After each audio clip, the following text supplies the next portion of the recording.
Welcome back to another episode of the MVP Interactive Podcast. Today we have a very special and unique guest, not traditional to our normal guests on this show, but we're super excited to have Dr. Jess Garza as a part of our program today. Dr. Jess holds a PhD in performance psychology, a master's in clinical mental health, and a master's in sports exercise psychology.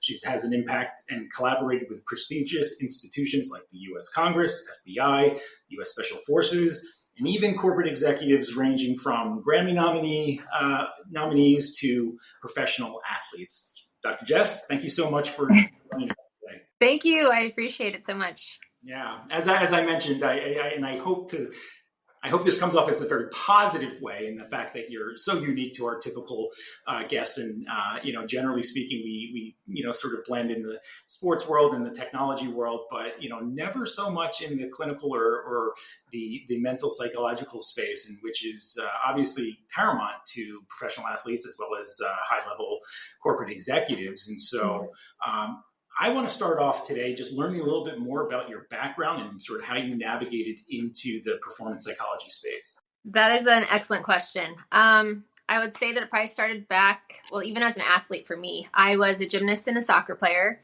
As a gymnast, I was a head case. I was terrified of the bars, and I didn't have anybody like me back then. When I was growing up, it was either you do it or you get out of the gym.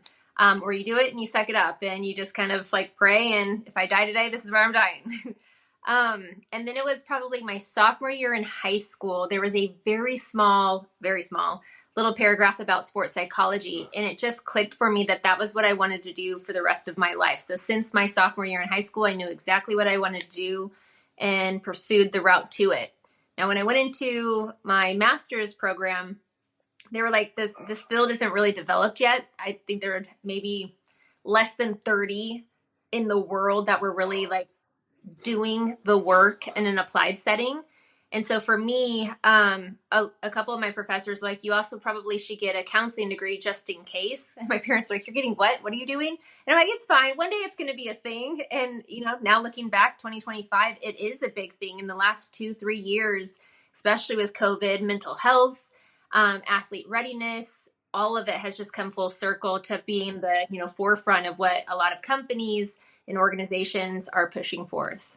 Yeah, it sounds like you were really at that sort of genesis of the field in and of itself, because in the 2000s, particularly, I think more and more celebrity athletes and even coaches were very open about having sports psychologists as a part of their daily or even weekly activity with themselves and with their players. So you really timed that pretty well.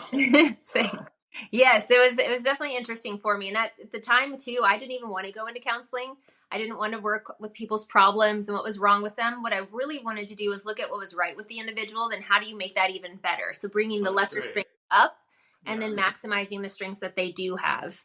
And then following my dual masters, I did work in the jail systems for a while with sexual abuse, DUI, that type of population. It was pretty heavy. And I had gotten pregnant with my first child. And the more that I started to grow, the more the gruesome stories started to develop between some of the inmates. And it became really jaded fast. And I wasn't being someone that could be helpful in the clinical setting. So I was told, maybe you should go look into working with the military. I'm like, nope, I don't want to work with soldiers either. I just want athletes. Don't give me anybody else besides them. But my professor one of them had submitted my resume in for me and got a call to go to West Point. And at the time my sister had lived there. So I was like, yeah, I'll go visit her. It's a free flight. Yeah. So I did, and I fell in love with the campus at West Point. I was just going to say, it's a beautiful campus. You get drawn in so fast. And I was like, oh my gosh, in a weird way, it's not a weird way, but almost in this altruistic way, it was me giving back to people who give back so much to our society. So I'm like, okay, well, if I can help them do one big thing, small thing that protects us as citizens, then I feel like I'm doing my small part in the world. Yeah. And I had gotten an offer to go work at Fort Bragg with Special Forces at that time. And I'm like, this is heaven. Like, loved it. Couldn't get enough of it. Ooh, sorry. And then then I had an offer to go out to a military intelligence group in Fort Huachuca, Arizona, and fell in love with that population as well. It's just, I think the high performance, high stakes is where I thrive best. I understand it from an athletic setting, from a tactical setting, and then even in a corporate organization where there are high demands, high turnarounds, high ROI stakes on the line. I feel like that's where I've just married a lot of the work that I've done from the beginning to now. Yeah, that makes a lot of sense. And that's actually a perfect segue to my next question, because, obviously that background that you just shared that brought you into special forces and working with organizations like the FBI, but then running the gamut to athletes and Olympians. Do you find that there is a common psychological sort of mindset or challenges that high performing individuals face? And, how do you approach them? Do you approach them, similarly, the same, or a little bit different based on the field that they're in? That's a great question. I think a lot of people feel like you have to know whatever segue sport, industry to the T. I've either had to live it, be in it to know it, and you don't necessarily have to. What you do have to understand is human dynamics, individual value systems, belief systems, and operating systems.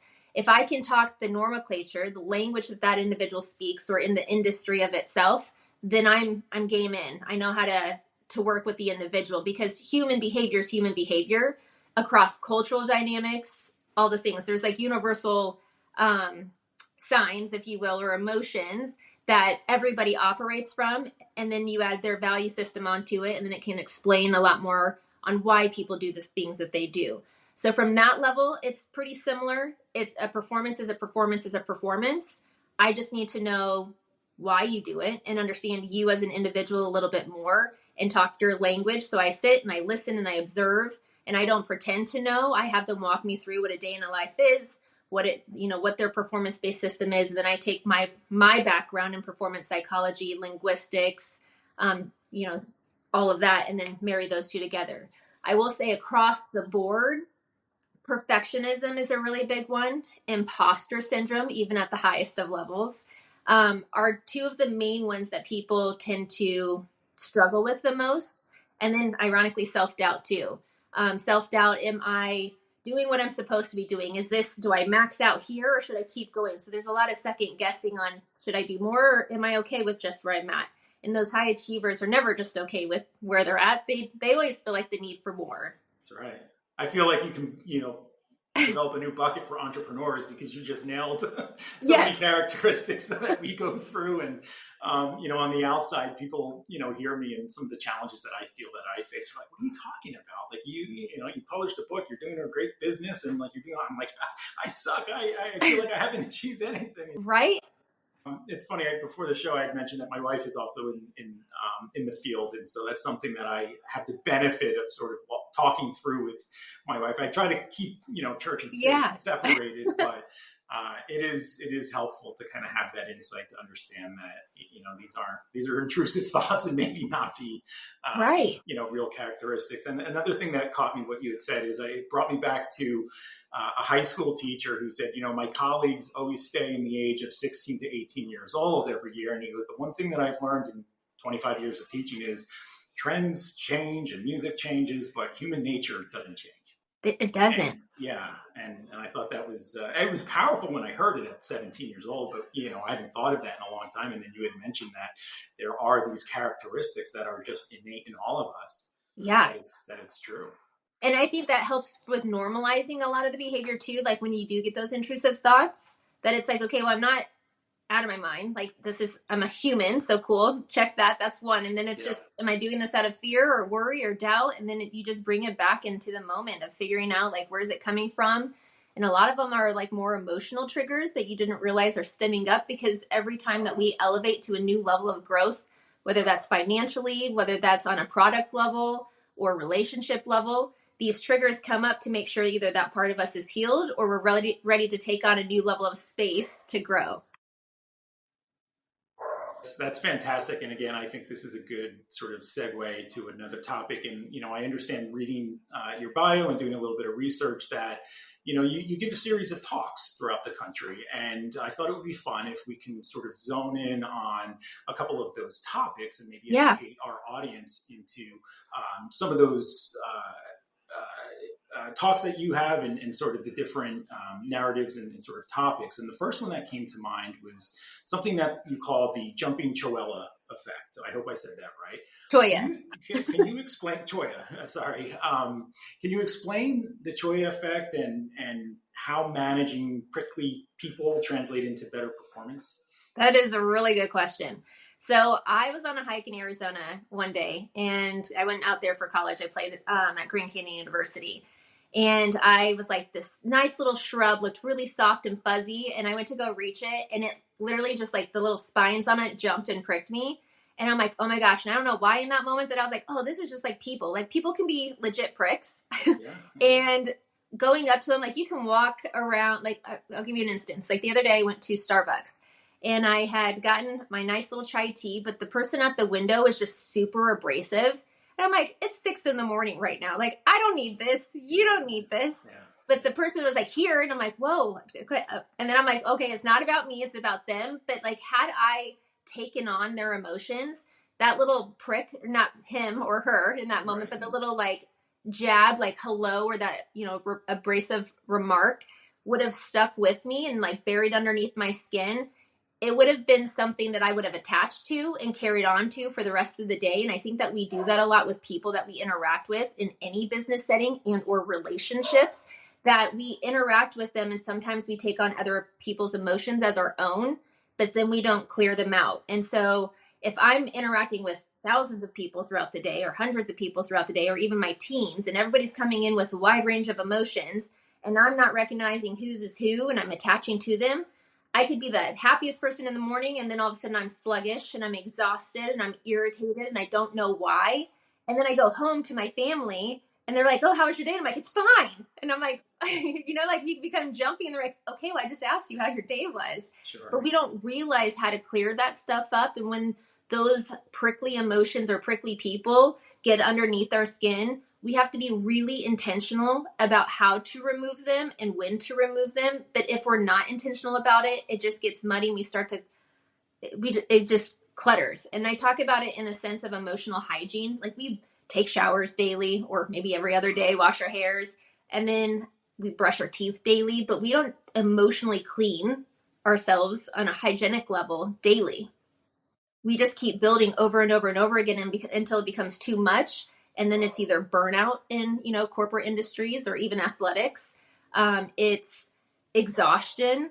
It's not being fully present. I mean, there's so many things that happen when on an emotional level, when we start to build and become muddy and energetically heavy. And so that TED Talk that I did was all about how to remove those prickly emotions in people and be intentional about it by either reframing it, having situational awareness that it's a them thing, not a me thing. So I can be like, you know what, James is a little off today. I don't know what's going on, but like, I just got to let it be him and not me attached to it. And I can then hold space for you and be like, okay, he's having a moment right now. Like the person that was at Starbucks, like they're having a moment, and I can let them breathe in this moment and not attach to it.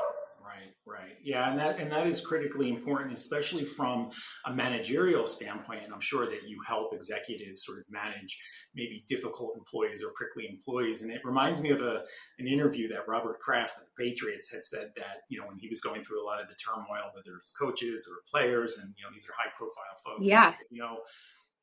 His assessment was, owning the team for so many years that, difficult people, yes, they can be challenging to work with, but generally they are high performers. So it's that balance of trying to really navigate that personality and, what makes them tick, but then also, of help insulate those around that person to, not take it personally, as you mentioned, and sort of use that as, motivation or growth into whatever achievement they're looking to.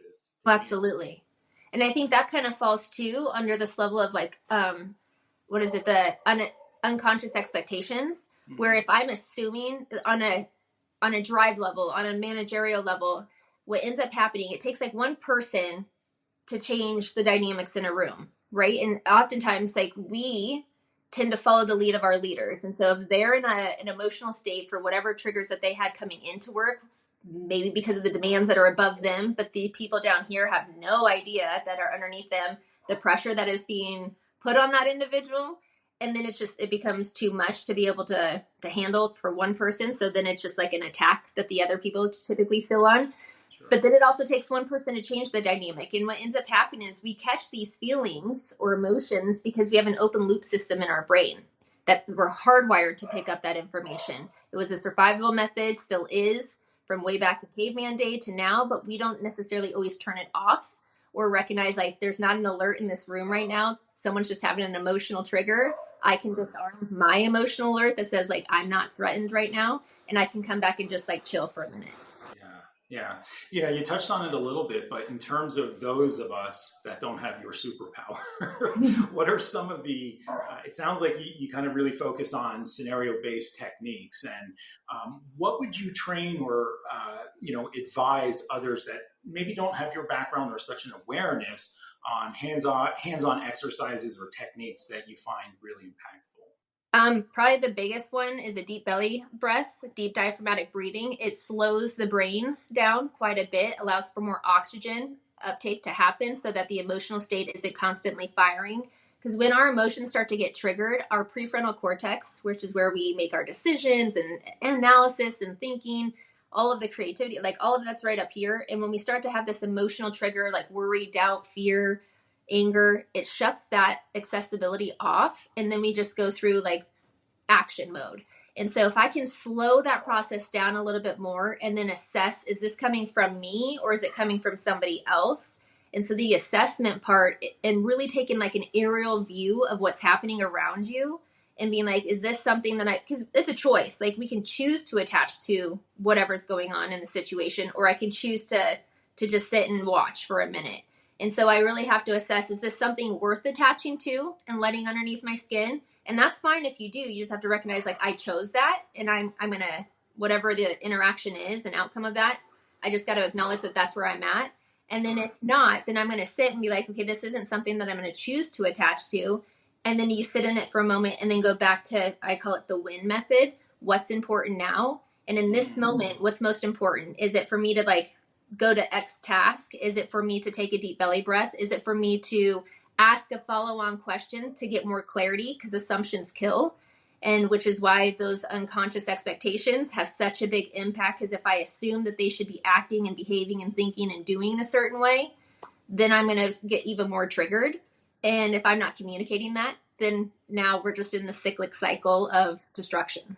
Yeah. And I imagine it sounds like there's a lot of those practices that have somewhat of an underlining anxiety-based trigger, right? And some of the things that you had talked about, I feel like, high performers have a level of anxiety that maybe, creates these scenarios for them. But would you agree with that, anxiety drives a lot of some of this behavior, or at least your techniques can sort of transcend, not only just, the high stress situations, but maybe anxiety-induced ones? I would say that anxiety is a part of it. I wouldn't say it's the all be all, in the sense that people tend to operate in two pendulums. They tend to either live in the past or in the future. And so if I'm living in a past experience, like if I had a managerial individual that I'm nervous, like they call my name, they're like, Jess, I need you to see in the office. My anxiety would probably go through the roof because now I'm worried about, am I going to get in trouble? Like that's typically the first instinct. Like, why do they want to talk to me? And it could be something good. It could be something bad. But my assumption is last time I went in there, they had feedback for me that I didn't feel great with. And so now I'm thinking that I'm going to just go get feedback again that I also am not going to sit well with. Because I don't think that we usually have conversations when things go well. It's typically for course correction. And so the culture that's usually developed in an organization is just remedial feedback. And so when we talk about cultural changes, that's one of the big things is having conversations openly, daily. I mean, obviously there's time elements to being able to do that, but I think that's when anxiety can happen. And then shame is probably the other big one. Shame is I would say even more powerful than anxiety in that sense, that drives a lot of that behavior. Shame can come from, when you were asking about strategies, shame is a big one part of expectations. And so there's a long laundry list of words that I like to tell people that we speak in daily. And I probably have already said like 10 of them right now. But we'll talk in phrases like, you need to do blah, blah, blah, blah, blah. If you had only done it like this, You just need to, and so just and need to, have to, always and nevers, like those overly rigid statements, anything within apostrophe T, so don't, can't, shouldn't, wouldn't, couldn't, any of the ints, those all create really high expectations, and when they're not met, can create shame. So if I'm like, James, you should have said my background was da da da da da.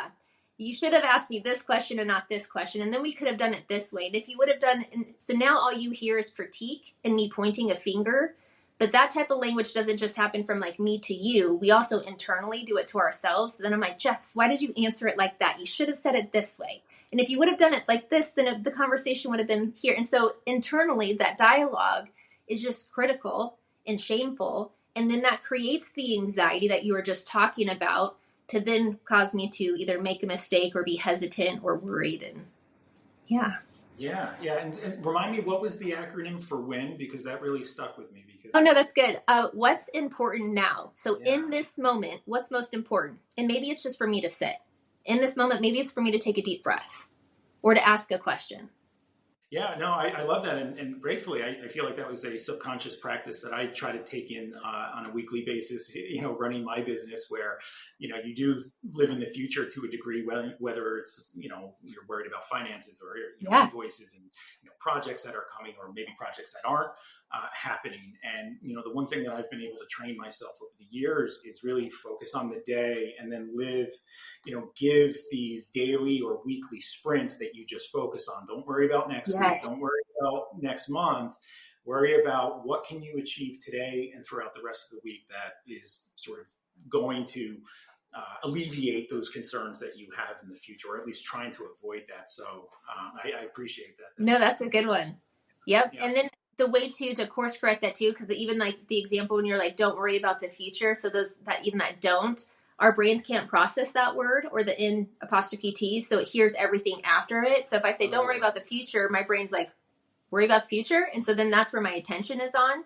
So the phrases to help, what I usually typically say is my intention is to focus on today. My intention is to take a deep breath right now. And so the intention part is bringing you also back to the moment to allow them to assess what it is. And then I can only judge or critique that in which my intention was placed. So when I work with an athlete, they're like, well, I want to get X skill, or I want to have a really good routine. I'm going to use gymnastics as an example. I want to have a really good floor routine. And I'm like, okay, well, what does that look like? Well, I don't know. I want it to be really good. Okay, well, if we don't even know what that looks like, then it's going to be hard to critique when it doesn't go what it looks like and they can't define it.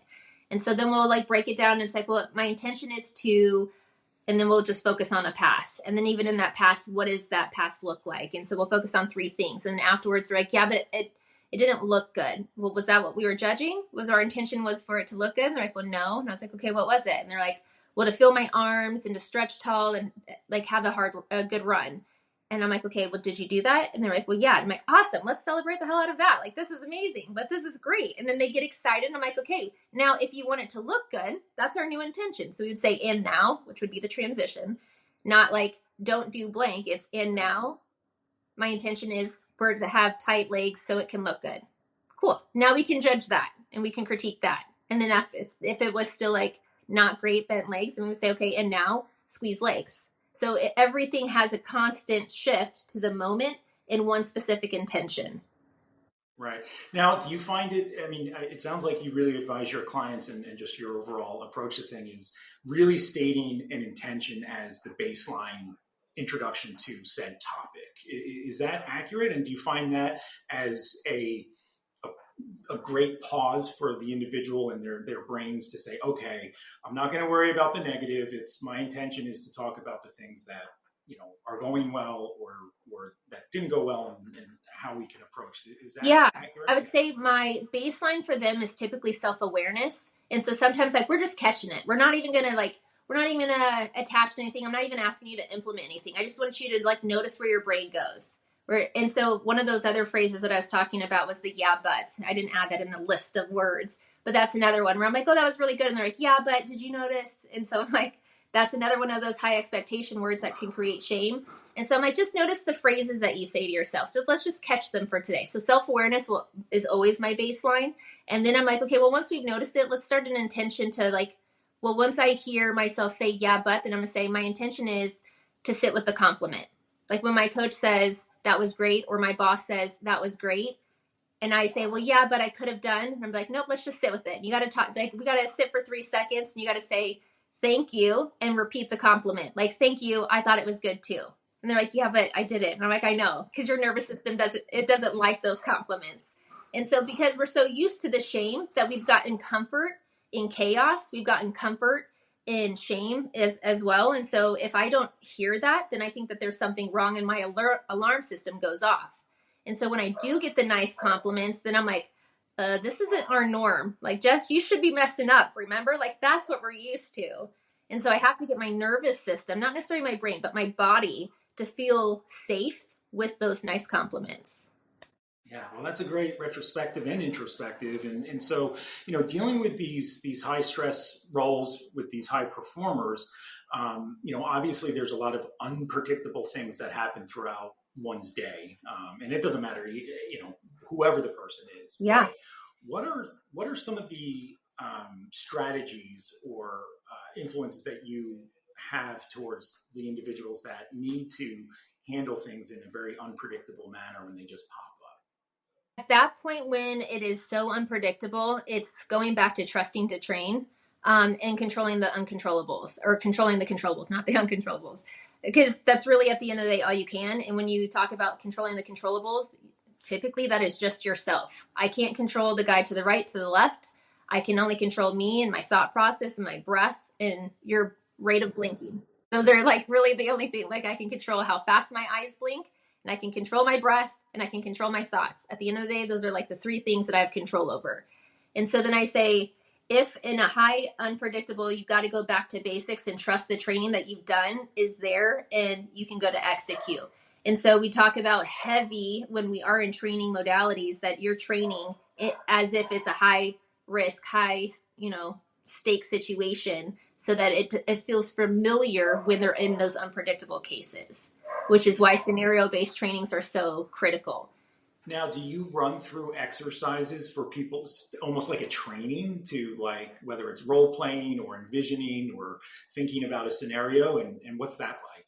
I do. So I just did this with an organization not too long ago. A lot of their junior recruits, and even with the military, I did it with a recruiting battalion too, using the psychological principles of persuasion. And we would do different cases that they've had where deals didn't go through. And we would put them back in that scenario, and we would look at it from the persuasion of principles and from an empathetic level. If I can understand, so empathy comes from 3 different levels. You have empathetic from a cognitive level, an emotional level, and empathic concern.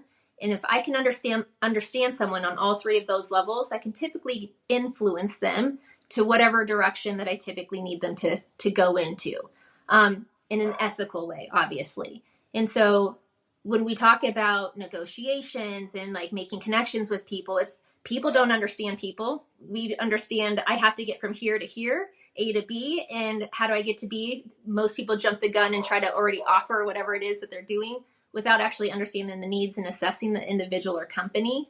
And so doing live demos in group settings, and then having people come up and present, and you can feel people get really nervous and shaky up front, and then all of a sudden they get disarmed because the environment becomes so comfortable and vulnerable, and everybody's there to learn. That I have yet to see a group of, from grown men and women down to like juniors that are just coming out of college for the first time, that everybody on the same levels, like name tags are off. I don't care if you're the CEO or the newbie that just came in, everybody's playing on the same field. And it's really cool to see the integration of teams, either shared of experience, scenarios, and then development through applied practices. I think that a lot of people are great about talking about theories, but don't know how to apply it in real life. And I think that is one of my superpowers, that you could tell me about your industry and I can come up with a live exercise application and deliver it so that it applies exactly to what you need. I 100% believe that, because as you're speaking, I am running through scenarios in different circumstances that, whether I, accidentally fell onto your strategy or innately, whatever, but I certainly see the benefit.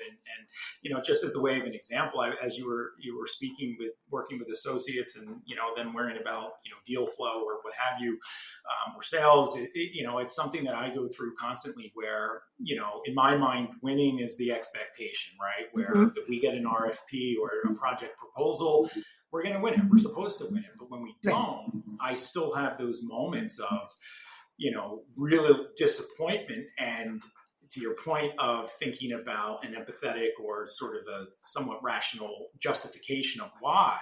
Yeah. For me, I've trained to a degree. I mean, it always stings at first, but then I sit back and reflect and say, okay, maybe this is the universe telling us we wouldn't be able to produce this project, or something was off, or, so I've accepted things beyond my control that influenced the decision that had nothing to do with us. So, that really stuck with me.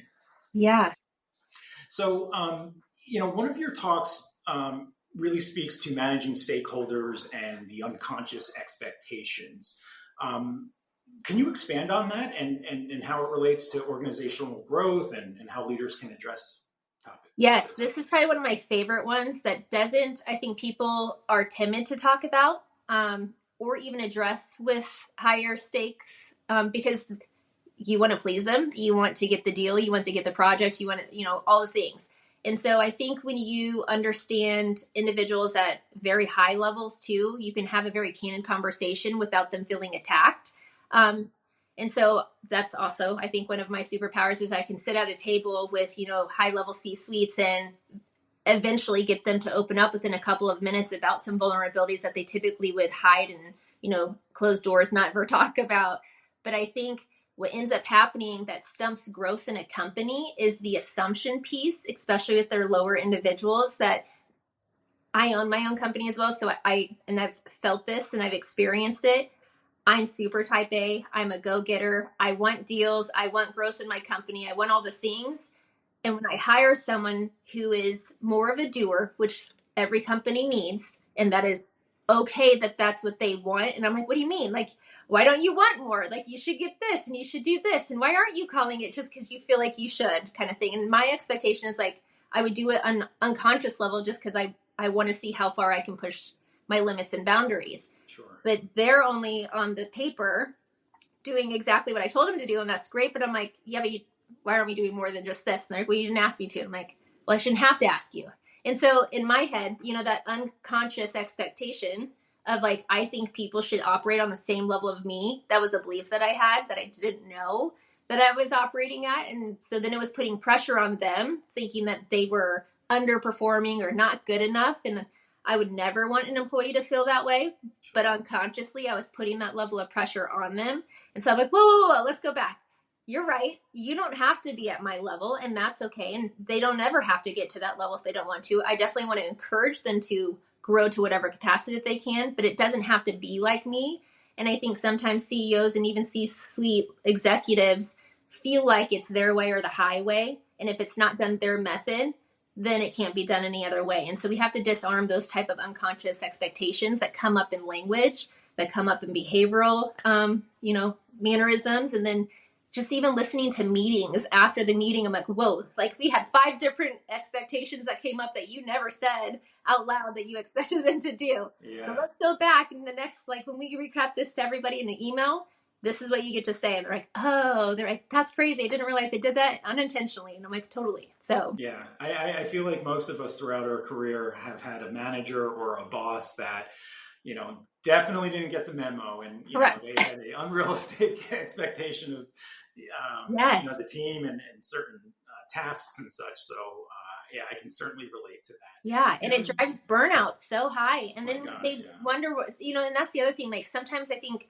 a lot of executives think that silence is a good thing. Like silence is them being busy and excited to work, but there's also silence and burnout, and silence and like lack of motivation. Sure. And so when you're not hearing things that are going wrong or, things that aren't, bad or whatever, some people are like, yeah, but no talk is good talk. And it's like, no, you should be talking. There should be more communication than you even want, just to know that, the temperature of what's happening in your lane or line. Yeah, for sure.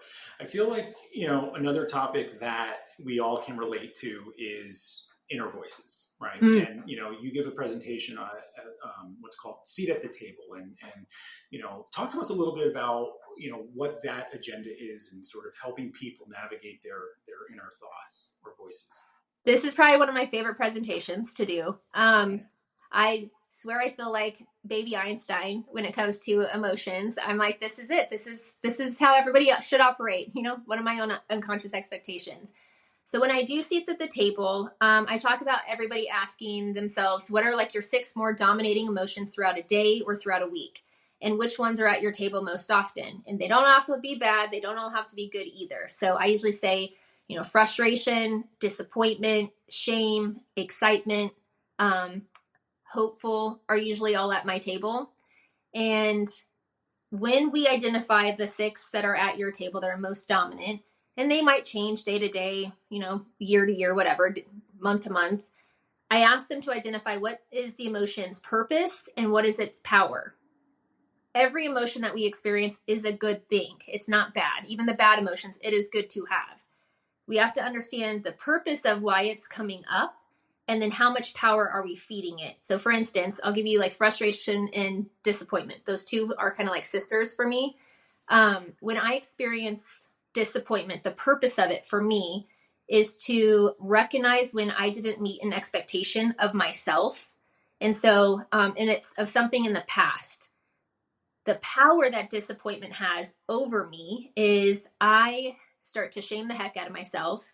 I think about the worst case scenario and all the ways that I could have done it completely different. So I ruminate and I circulate on why that happened, and I get stuck on that. Frustration for me, the purpose for frustration is to identify when an expectation hasn't been met. And that could be with anything. It could be with an external or an internal focus. So the one that I usually use is if I was going to Chili's and I wanted that nice beef hot queso that they have, and they come out and it's lukewarm. And I'm like, are you kidding me? Like, I was craving it, I wanted it, and it didn't. Like, they come out and it's lukewarm. And the power that frustration has is I get super sarcastic, and then I get stuck on that one thing. So I'm like, well, glad everybody else had a great dinner. I'm glad your food's hot. How was yours? Oh, that's nice. Want to know how mine is? It's super mildly warm. It's great. Loved it.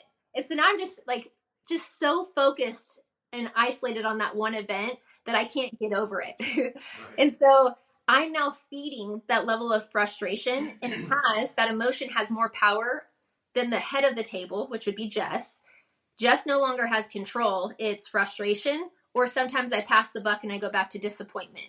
And I'm like, see, now like I never get any food that I like, and it just keeps bouncing back to these different emotions. Yeah. And I never get control over it again. And so when I recognize like, hey, in this moment, you expected hot food and you didn't get it. Now we have a choice. And so this is my technique in this, because it's in everybody has these emotions. Like we're all over the place with them. These emotions just want to be validated. So when we experience it, it's an alarm that goes off and it's like, hey, Jess, remember like you expected this to happen and it didn't, or you expected to perform this way and you didn't perform.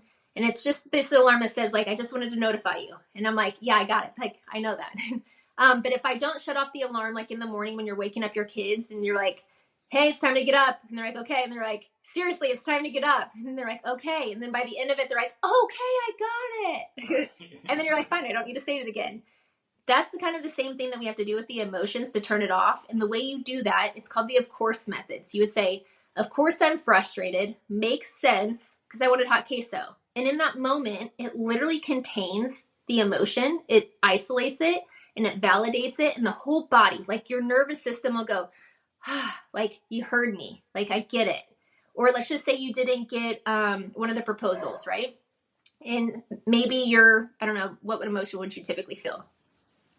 Well, I was just going to say, I mean, maybe this is a little bit off topic, but since you shared, sort of your reaction in that food scenario, Yeah. I was thinking about when expectations, and this relates to the nervous system as well. What I was thinking was, when expectations aren't met on my end, or I'm struggling with a conversation with a colleague or a client, and they're just not getting, like, I tend to get frustrated, and then Ooh, yeah. I get quiet, and then I get very short. And in my mind, that's me trying to protect the individual from me and what I really want to react as. Yeah. But in turn, what I've realized is that must be miserable for the other person's nervous system, seeing someone like biting their lip, quivering their, and Yeah. just like taking deep breaths and just nodding because, I am boiling on the inside. Yeah. And so, well, that's interesting that you say it like that, because you're like, it must be so bad for the other person. But in reality, it's actually bad for your nervous system. Like, that's you actually feeling the angst and stuff inside. So then I would say, well, why is it frustrating for you? Why was that scenario frustrating? No, why was it? it just, I'll just make up a scenario where if, I'm trying to explain how a production would work, or the technologies we would use, or why it would work, and the recipient is like, I don't think so, or I don't get it. But like in my mind, and this is part of my ADD brain, where it's like I already see the solution to the end, like Yeah. and where my frustration gets in the way where it's like the person's not getting it, and it's like, how are you not, like, in my mind it's so clear, but to them it's jarbled, it's not clear. And so that would be a good example of something. Okay. So in that one, I would say, of course, I'm frustrated, makes sense. I feel like they should get it. And so then we're disarming your nervous system, and then you would go into the and now. So it'd be like, and now ask an open-ended question of like, where are they lost? Because you're going more direct and you're trying to lead them in a certain way. So it'd be like, okay, at what point did I lose you? And then bringing them back in that scenario to then give yourself some space to like calm it down. And now that it's an open-ended question, it gets the spotlight back on them while you get to go and collect your thoughts. All right. Well, I'm going to shift gears a little bit. Speaking of technology and what we do, I'm curious to know, and I hope that you've had some experience, I'm sure you have, in terms of certain technologies or methodologies that are at the intersection of performance psychology. Have you implemented any particular technology, or can you share the landscape of what's on the horizon or what's being implemented by others? Yeah, there is. So even in the last 10 years, the military does a really good job of incorporating new technology with, high populations and soldiers to be able to get the cool new things to look at, body dynamics and data analysis on them, as has professional sports too. So there's the ability to look at cognitive fatigue, how well someone's rested. We're looking at oxygen uptake. We're looking at, heart rate, all of the things from a body analysis to see how primed and cognitively ready they are. And then from a vision standpoint, there's so many tools out there, from like concussion protocols to looking at eye dilation movements and eye muscle reaction that we've been able to incorporate. So there's programs like Synaptic that does these different vision goggles that can help an athlete block out like their right eye if they're right eye dominant, so their left eye muscle can move and work faster. So if I have someone that's coming from up behind, I can be able to shift and have more peripheral vision training that way. We do a lot of near far quickness as well. Dynavision is another really good program that has for reaction training. There is, oh my gosh, there's so many. There's a lot of. I feel like a lot of what you're speaking of is very relatable to what I see with F1 drivers and the testing that they. That's exactly it. Mm-hmm. Yeah, and it's, despite me being an Eagles fan, I will give credit to the Washington Commanders and their quarterback. Oh, you're not going to like me right now then, because I'm a Chiefs fan. Oh boy! All right. Well, if we see each other at South by in March, we can buy the loser or the winner a drink, however you want to wager this. But Jaden Daniels recently said that his success for this season was in part because of the virtual reality training that he did throughout the off season. And it really helped him, plan for different scenarios and read defenses. And so I, as a technologist, I absolutely love to hear that. because there's been many iterations of VR training Yes. tools that really haven't scaled or sort of caught fire the way that it should outside of maybe military. So I Yeah. thought that was a big statement for No, I not think only that's athletes, huge. but technology. Yeah. And it's nice because it's even getting down to the youth level too, with the virtual reality of even baseball stadiums that they're going to go play in, or even looking at timing from like golf to baseball. I mean, military, I've seen it for like decades now that we've had it for the VR systems and like looking at different locations and where we're operating in. But it's been, I think tech has been a huge benefit to them. And then to the other side, as much as it's been a benefit, sometimes it can be a downside to the player because then they're like, man, previously if I didn't look ready or wasn't, physically ready, I could still go out there. But now that kind of dictates who plays and who doesn't, or it doesn't dictate it, but it has a big say in it because we're looking at who's most primed to go out and get the win that we need. Yeah, that's great. And so, Jess, this has been so fascinating. I feel like we could probably continue talking for the next 2 hours, and then you would have to bill me for the therapy session here. But for our listeners, what advice for teams and leaders would you give to help them or those that are looking to strive a mental resilience and readiness? I think the biggest part is asking more open-ended questions. Oftentimes, because we're on such big deadlines, we have times, we have meetings, we have all the things that we're attending to. We're multidimensional beings. And so there's a lot going on in our brain. And sometimes we lead people into a certain way. So we can ask more open-ended questions to ask for clarity and confirmation. We'll get the answers that we actually need. And most people think that if I have to ask open-ended questions, it's going to take forever. And it doesn't. It just leads to more clarity. And I wish that becomes a little bit more normalized in organizations. Yeah. All right. So my personal takeaway is setting intention and asking more open-ended questions. And I will apply this. Yeah, I will apply this throughout the rest of my career here at MVP. So Dr. Jess Garza, this was awesome. Thank you so much. Before we go, we like to give our listeners the ability to reach out to you wherever you're comfortable, whether that's social media, your direct email, or LinkedIn. Yeah. If you're willing to share, please do so. And so our listeners can find you.